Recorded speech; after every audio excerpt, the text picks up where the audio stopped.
বন্ধুরা, আমাদের বাজারে কিন্তু বেশি একটা মাছ পাওয়া যায় না। অনেক দিন ধরেই খুঁজছি, মাছটা পাওয়া যাচ্ছিল না। চিংড়ি মাছগুলো আজকে পেয়েছি, তো বাজার থেকে এই মাছগুলো নিয়ে এসেছি। এখন কেটে নেব।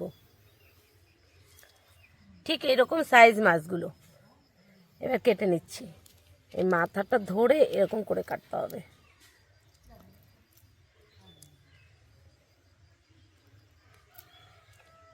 মাথার ভেতরে কিন্তু একটা নোংরা থাকে।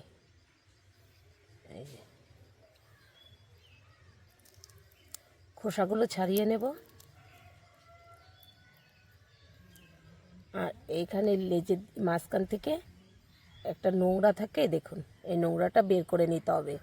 এই নোংরাটা না বের করলে কিন্তু খেতে খারাপ লাগে।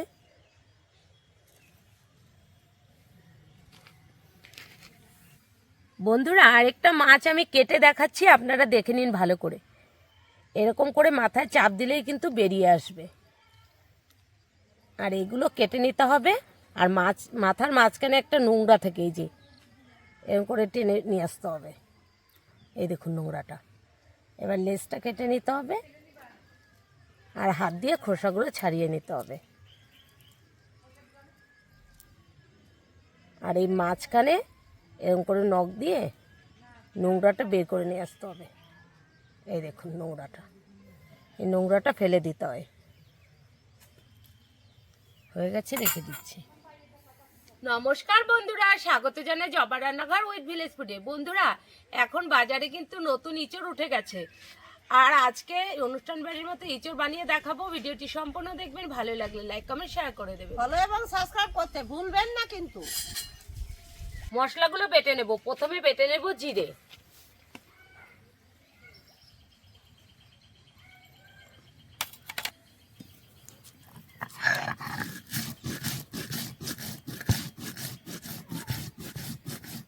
বন্ধুরা, বাজার থেকে ইঁচড় কিনে আনা হয়েছে।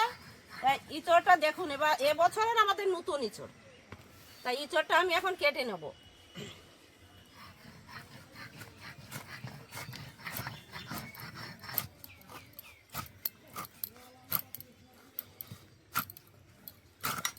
এই যে কত আঠা। বন্ধুরা, ইঁচড়টা আমি 4 ফাল করে জল দিয়ে ভালো করে ধুয়ে নিয়েছি। এই যে আঠাটা চলে গেছে, নাহলে আঠার জন্যই কাটা যেত না। আপনারাও ভালো করে ধুয়ে নেবেন।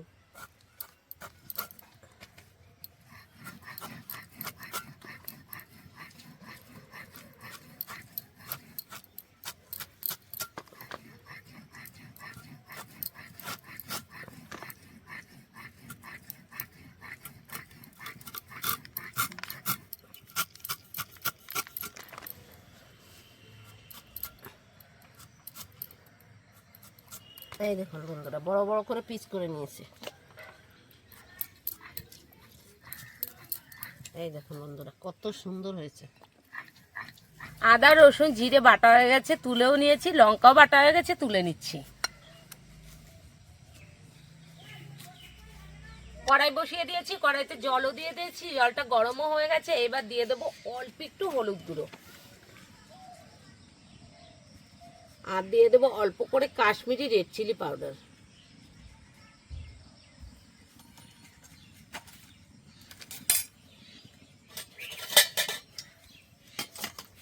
এবার কেটে রাখা এঁচড়গুলো দিয়ে দেব।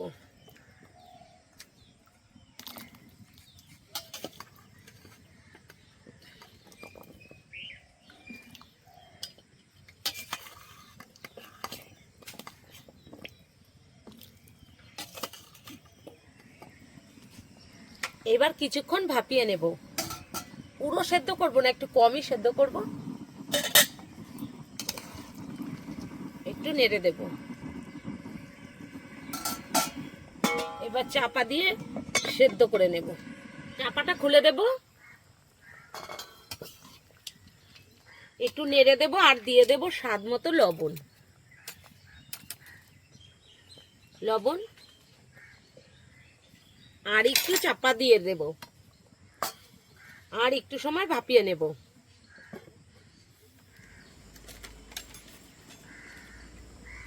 এবার চাপাটা খুলে দেব।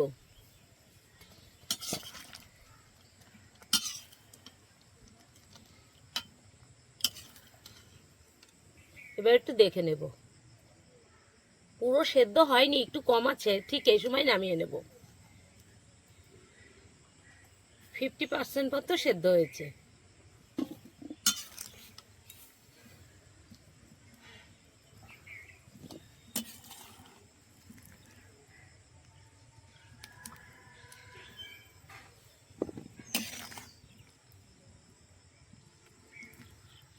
দিয়ে দেবো দুটো শুকনো লঙ্কা। শুকনো লঙ্কাগুলো একটু ছিঁড়ে ছিঁড়ে দেবো এইভাবে। আর দিয়ে দেব ধনে 1 চামচ।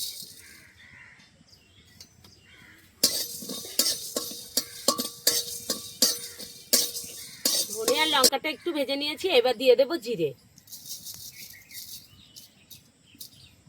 এই ভাজা মশলাটা দিলে একদম অনুষ্ঠান বাড়ির মতোই লাগে। ভাজা হয়ে গেছে, এবার নামিয়ে দিচ্ছি। একটু ঠান্ডা হবে, তারপরে এটা বেটে নেব। এতে দিয়ে দেব তেল।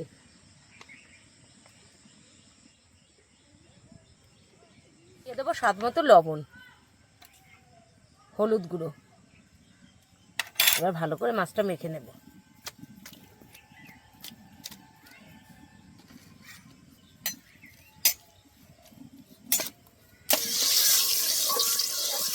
এবার মাছগুলো দিয়ে দেব।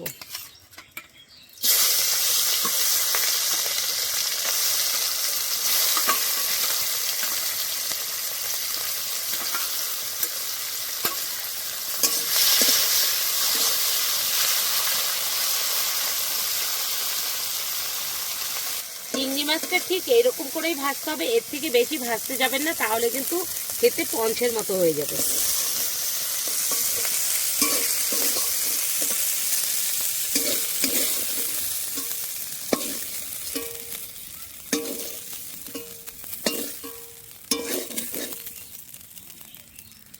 আলুগুলো বড় বড় করে কেটে নিয়েছি, এবার এগুলো তেলে ভেজে নেব।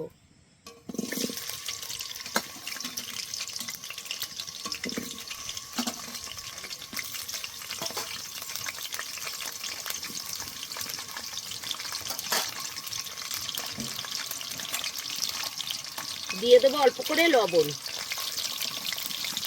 আর অল্প করে হলুদ গুঁড়ো। এবার আলুগুলো ভালো করে ভেজে নেব।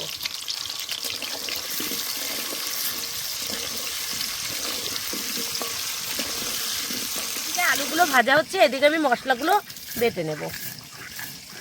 মশলাগুলো ভালো ঠান্ডাও হয়ে গেছে, ঠান্ডা হলে বাটলে খুব সুন্দর বাটাটা হয়।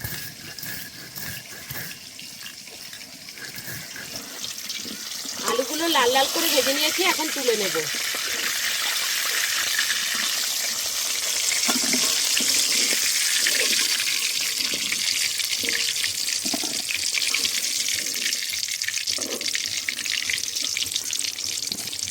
আলু ভাজা তেলে ইঁচড়গুলো ভেজে নেব।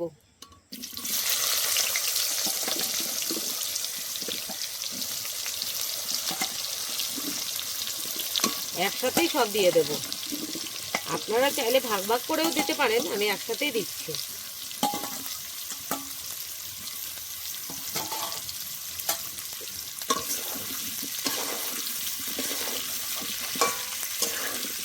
দিয়ে দেবো স্বাদ মতো লবণ। সেদ্ধ করার সময় লবণ দিয়েছি, তাই আমি লবণটা একটু কমই দিচ্ছি।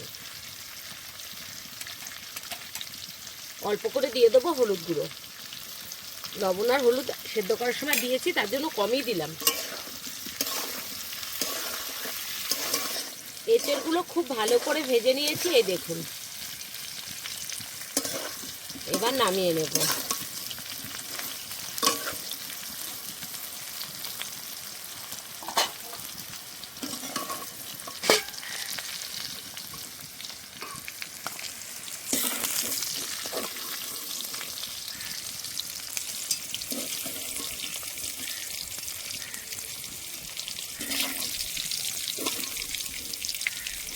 দিয়ে দেবো তেজপাতা,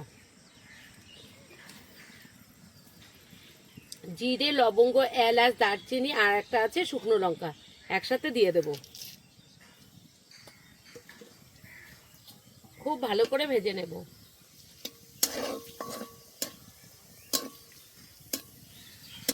ভালো করে ভেজে নিয়েছি, সুন্দর একটা গন্ধ বেরিয়ে গেছে। ঠিক এই সময় দিয়ে দিতে হবে কুচি করা পেঁয়াজ। পেঁয়াজটা একটু এর রান্নায় বেশি দেবো।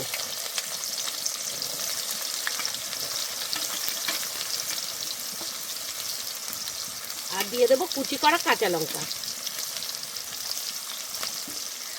একসাথে ভেজে নেব।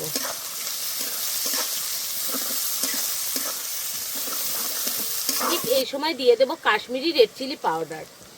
এতে করে কালারটা সুন্দর আসে, আর পেঁয়াজ থেকে যে জলটা ছাড়ে কাশ্মীরি রেড চিলিটা কিন্তু পুড়েও যায় না, কালারটাও খুব সুন্দর আসে। এবার খুব ভালো করে ভেজে নেব।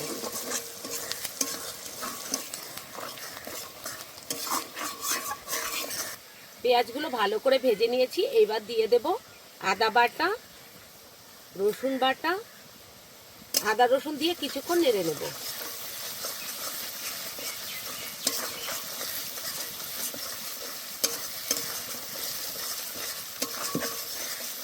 আদা রসুনের কাঁচা গন্ধ চলে গেছে। এবার দিয়ে দেব জিরে বাটা, শুকনো লঙ্কা বাটা।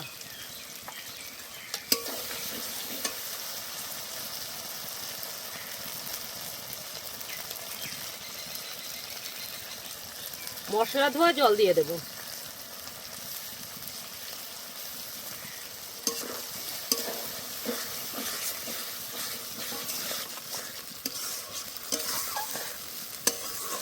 দিয়ে দেব স্বাদ মতো লবণ। লবণটা একটু বুঝেই দিতে হবে, সবকিছুতে কিন্তু লবণ দেওয়া আছে।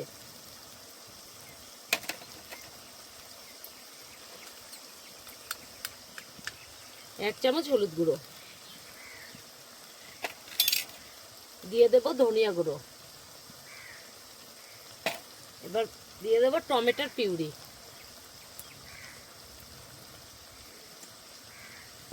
এবার খুব ভালো করে কষে নেব।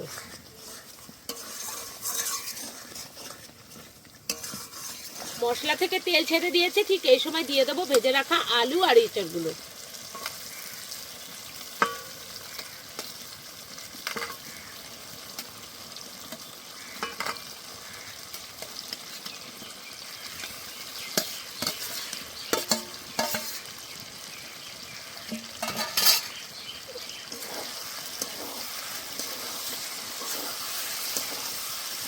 সবকিছু দিয়ে ভালো করে কষে নেব।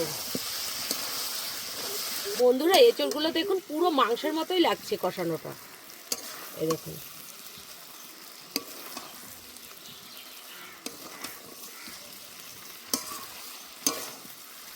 বেশ সময় ধরে কষিয়ে নিয়েছি। এইবার দিয়ে দেব ভেজে রাখা চিংড়ি মাছগুলো।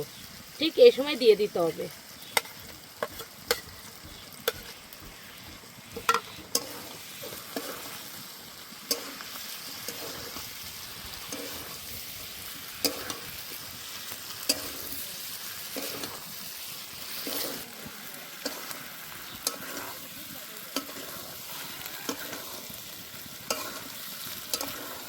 ভালো করে কষে নিয়েছি। আর এরকম কষানো এঁচড় আপনারা খেতেও পারেন। এবার আমি দিয়ে দেব জল। খুব ভালো করে কষানো হয়েছে, খাওয়াও যায় এভাবে।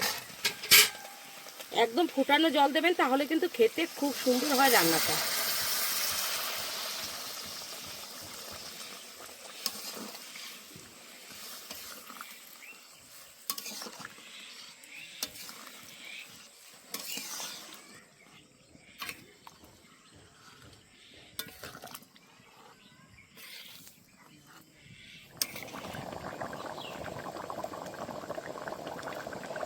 দিয়ে দেবো ভেজে রাখা মশলা 1 চামচ। এই ভাজা মশলাটা দিলে কিন্তু গন্ধটা খুব সুন্দর আসে, একদম বিয়ে বাড়ির মতন। আর দিয়ে দেবো গরম মশলা বাটা।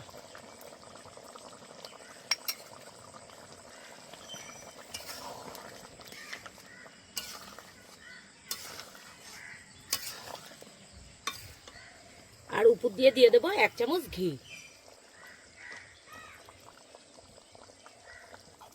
এইভাবে আপনারা একবার বাড়িতে ট্রাই করে দেখতে পারেন। এঁচোড় চিংড়ি একদম অনুষ্ঠান বাড়ির মতো হয়, খেতে কিন্তু দুর্দান্ত লাগে। আর রান্নাটা দেখুন, কালারটাও সুন্দর এসছে। যারা এঁচোড়ে চিনি খেতে পছন্দ করেন তাহলে তারা চিনি দিয়ে দেবেন। আমার চিনিটা দিলে ভালো লাগে না, তাই দিলাম না। হয়ে গেছে, নামিয়ে দিচ্ছি।